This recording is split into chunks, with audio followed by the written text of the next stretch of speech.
திருமண தடை, குழந்தை பாக்கியம், இந்த மாதிரி விஷயங்கள் உங்களுக்கு விருப்பமான எந்த விஷயங்களாக இருந்தாலும் நீங்கள் முருகன்கிட்ட கேட்டு முருகன் உங்களுக்கு சீக்கிரமாக கொடுப்பார். அதுவும் முக்கியமாக ஒரு நாளில் நீங்கள் கேட்கணும் அப்படின்னா இந்த வருகின்ற பங்குனி உத்திர நாள் அவ்வளவும் நல்ல நாளாக இருக்குது. இந்த பங்குனி உத்திர நாளில் நீங்கள் முருகப்பெருமானம் உள்ள முருகி நீங்கள் வேண்டிக்கிட்டீங்கன்னா அவர் கண்டிப்பாக நீங்கள் வேண்டிய வரங்களை வேண்டிய வண்ணமே அவர் தந்துடுவார். அப்பேற்பட்ட கடவுள் முருகப்பெருமான். அவருடைய பங்குனி உத்திரம் எப்போ வருதுன்னா ஏப்ரல் 1 பங்குனி 18ஆம் தேதி வருது.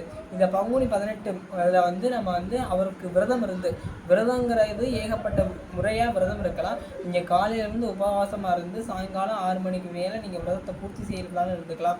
இல்லை ஒருவேளை சாப்பாடு செய்தும் இருந்துக்கலாம். இல்லை நடுவில் பழங்கள், பால் இந்த மாதிரி விஷயங்களை எடுத்து இருந்துக்கலாம். ஆனால் முழுக்க தண்ணி குடிச்சுக்காங்க. தண்ணி குடிக்கிறதுக்கு தோஷமே கிடையாது. அதனால் நீங்கள் தண்ணி முழுக்க குடிச்சுக்கலாம். இந்த பங்குனி உத்திரம் அருமையானது.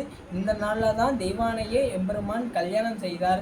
ராமன் சீதையை கல்யாணம் செய்தார். சிவன் பார்வதியை கல்யாணம் செய்தார். ஆண்டாள் ரங்கநாதரை அடைந்த நாளும் இந்த பங்குனி உத்திரம் தான். அவ்வளவு மகத்தான இந்த பங்குனி மாதத்தில் உங்களுக்கு எந்த தெய்வம் பிடிக்குதோ அந்த தெய்வத்தை நீங்கள் வழிபடுங்க. வேண்டிய வரங்களை வேண்டிய வண்ணமே கொடுக்கும் நல்லால் தான் இந்த பங்குனி உத்திரம் என சொல்லி இந்த காணொலியை நிறைவு செய்கின்றேன். நன்றி, வணக்கம்.